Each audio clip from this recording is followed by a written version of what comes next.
A, B, C and D sharing profits in the ratio of 4:3:2:1 decided to dissolve their partnership on 31st March 2003।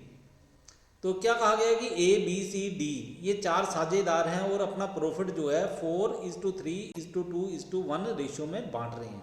और वो क्या करते हैं, अपनी जो पार्टनरशिप है इसको 31 मार्च 2003 को समाप्त करना चाहते हैं। When their balance sheet was as under, और उनकी बैलेंस शीट जो है वो इस तरह से दी है। क्रेडिटर दिए हुए हैं, एम्प्लॉयज़ प्रोविडेंट फंड है, कैपिटल अकाउंट्स है, bank debtor, stock, prepaid expenses, plant and machinery, patents, seize capital, Ds capital. ठीक है, ये वाली इंफॉर्मेशन दी है। इसी प्रकार इधर ए और बी की कैपिटल भी दी हुई है आपके पास। तो इसके लिए क्या कहा गया है, following information is given to you. ठीक है, ये जो नीचे कुछ जानकारियां हैं वो आपको दी जा रही हैं। पहली जानकारी क्या है, one of the creditor took some of the patents whose book value was ₹5,000 at a valuation of ₹3,200। तो इसका मतलब क्या है कि एक क्रेडिटर है तो उसने क्या किया, ₹5,000 के पेटेंट्स वो ₹3,200 में ले लिए। Balance of the creditor were paid at a discount of ₹400। बाकी जो क्रेडिटर बच जाएंगे उनको ₹400 का डिस्काउंट दे दिया जाएगा। तो इसका मतलब क्या हो गया कि ये जो क्रेडिटर है हमारे पास 15,700 के, ठीक है, इसमें से क्या करेंगे, ₹3,200 तो इनको दे देंगे, वो लेस हो जाएगा। बाकी जो क्रेडिटर बचेंगे उनमें से ₹400 और लेस कर देंगे, ठीक है, डिस्काउंट का। और बाकी के जो पैसे बचेंगे वो सारे के सारे क्रेडिटर्स को दे दिए जाएंगे। ठीक है, जितने भी क्रेडिटर बचेंगे इसके बाद उनका भुगतान कर दिया जाएगा। और इधर पेटेंट्स देखो, पेटेंट्स कितने के थे, पेटेंट्स थे हमारे पास 8,000 के, उसमें से 5,000 की जो वैल्यू थी वो वाले पेटेंट्स हमने क्रेडिटर्स को दे दिए हैं 3,200 के। तो इसका मतलब बाकी पेटेंट्स कितने बच गए, ₹3,000 के। उसके नेक्स्ट देखते हैं हम लोग, the remaining assets were realised. नहीं, 1 मिनट, एक और है हमारे पास। There was a joint life policy of ₹20,000। 20,000 की एक जॉइंट लाइफ पॉलिसी भी थी जो कि बैलेंस शीट में शो नहीं की गई है। And this was surrendered for ₹4,500। और ये 20,000 की जो जॉइंट लाइफ पॉलिसी थी इसको ₹4,500 में सरेंडर कर दिया गया। ठीक है, तो ये बैलेंस शीट में नहीं दी गई है, बस इसको आपने याद रख लेना ऐसे। फिर उसके बाद क्या है, the remaining assets were realised at the following at the following values. बाकी जो एसेट्स बच गई हैं, ठीक है, उनको जो नीचे लिखे मूल्य हैं उनके ऊपर बेच दिया गया है। तो यहाँ पे थोड़ी सी लाइन गलत लिख दी है, ये लाइन कैसे होनी थी, the remaining assets were realised at the following values. ठीक है, तो ये 2 बार लाइन लिखी है, इसको ठीक कर लेते हैं मिटा के।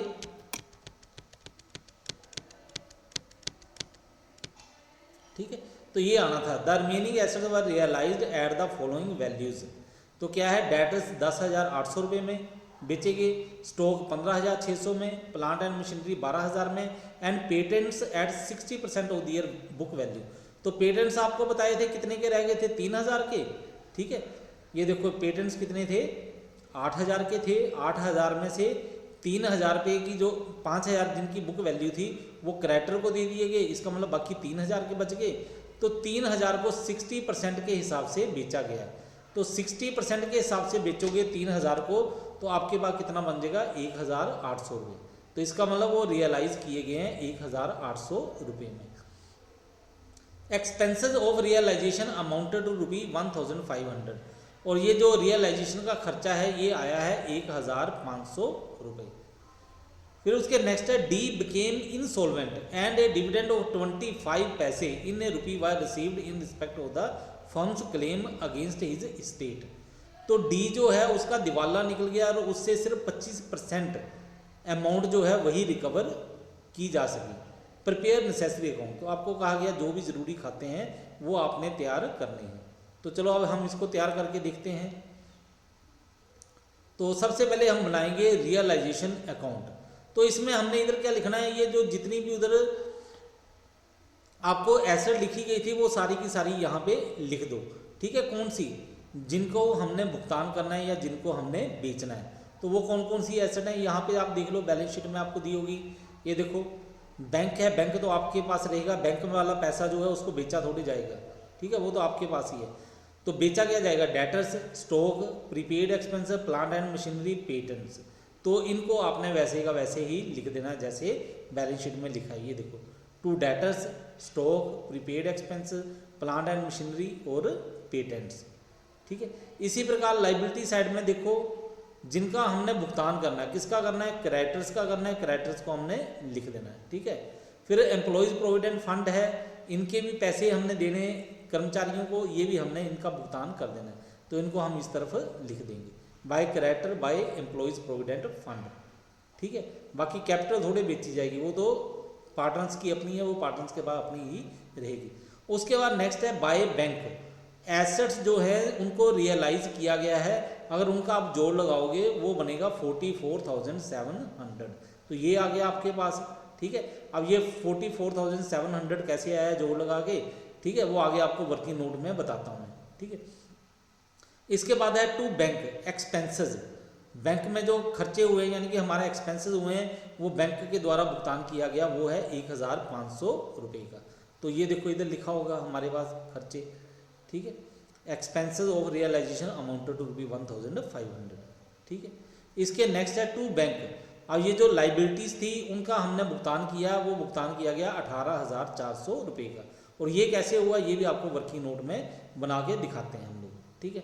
अब इसका टोटल लगाओ तो डेबिट साइड का टोटल ज़्यादा है और क्रेडिट साइड का कम है, तो इसका मतलब है हमें क्या आएगा बाय लॉस, ठीक है, transfer to capital account. Loss कितनी बन जाएगी 23,050 रुपये की, तो जो उनकी प्रॉफिट शेयरिंग रेशियो है 23,050 रुपये को उसमें बांट दो, तो ए की लॉस आ जाएगी 9,220, बी की 6,915, सी की 4,610 और डी की 2,305, ठीक है। तो ये रेशो कौन सी बताई है, ऊपर आपको बताई गई है, ये रेशो थी आपके पास 4:3:2:1, तो इसमें आपने लॉस को बांटा है 4:3:2:1 में, ठीक है। तो इसके नेक्स्ट हम देखते हैं हम लोग कि ये जो एसेट्स रियलाइज की गई हैं और पेमेंट की गई हैं लाइबिलिटीज़ की, वो कैसे की गई। Assets realised joint life policy ये 4,500 रुपये में सरेंडर की गई थी, ये लिख दिया हमने, प्लस डेटर्स को 10,800 रुपये में भुगतान किया गया है, ठीक है, बेचा गया है, इनसे इतने पैसे लिए गए 10,800 रुपया, ठीक है। तो ये भी हमने ऊपर लिखा हुआ क्वेश्चन में वैसे का वैसे लिख दिया। स्टॉक 15,600 में रियलाइज किया गया है, प्लांट एंड मशीनरी 12,000 में रियलाइज की गई है और पेटेंट्स 1,800 रुपये में। तो ये आपको मैंने बताया था वो 3,000 के बच गए थे, तो 60% करके आया था 1,800 रुपये, तो इनका टोटल लगाया ये बन गया 44,700। अब लाइबिलिटीज़ का देखो भुगतान कैसे किया गया, क्रेडिटर्स कितने थे 15,700 रुपये के बचे थे, ठीक है, उसमें 3,200 के आपने पेटेंट्स के द्वारा इनको भुगतान कर दिया, ठीक है। फिर उसके बाद जो बाकी बच गए थे उनको आपने 400 रुपये का डिस्काउंट दे दिया, तो इसका मतलब क्रेडिटर का जो भुगतान किया है वो है बैंक के द्वारा 12,100 रुपये का, और साथ में आपने भुगतान किया है एम्प्लॉई प्रोविडेंट फंड का 6,300 रुपये, तो इसका मतलब लाइबिलिटी को टोटल जो आपने भुगतान किया है वो है 18,400 रुपये। तो ये देखो, और ये एसेट रियलाइज की हैं 44,700 की, तो ये लिखी हमने, ये लाइबिलिटीज़ का भुगतान, और ये एसेट्स रियलाइज की हैं 44,700 की, तो ये लिख दी गई है, ठीक है। तो इसके बाद मेन हमारा अकाउंट है वो बनेगा पार्टनर्स कैपिटल अकाउंट। तो हम इसको दो पार्ट्स में बनाते हैं, पहले में लिखते हैं हम लोग बाय बैलेंस ब्रॉट डाउन। तो आपको बताया है कि लाइबिलिटीज होती हैं उनका बैलेंस जो है क्रेडिट साइड में लिखा जाता है, तो क्रेडिट साइड में आ गया ओपनिंग बैलेंस ए का 40,000 और बी का 20,000, ठीक है। लेकिन सी और डी का क्या है डेबिट बैलेंस है, इसलिए हमने डेबिट में लिख दिया टू बैलेंस ब्रॉट डाउन 3,200 सी का और डी का 8,415 रुपये। उसके बाद टू रियलाइजेशन, ये लॉस आई थी, ऊपर आपने क्वेश्चन में की है, ये लॉस के पैसे हमने लिख दिए, तो लॉस कितनी आई है ये वाली देखो 9,220, 6,915, 4,610, 2,305, तो ये वाली लॉस हमने यहाँ पे लिख। आगे दोबारा बताता हूँ, तो कैपिटल अकाउंट का हमेशा क्रेडिट बैलेंस होता है, तो हमने क्रेडिट साइड में लिख दिया बाय बैलेंस ब्रोट डाउन। ए का है 40,000, बी का है 20,000 रुपये, ठीक है। और सी और डी का क्या है, वो क्वेश्चन में ही दिया हुआ है कि उनका डेबिट बैलेंस आया है, तो इसलिए हम डेबिट साइड में लिख रहे हैं टू बैलेंस ब्रोट डाउन 3,200 और 8,415। तो ये देख लो आप लोग क्वेश्चन में,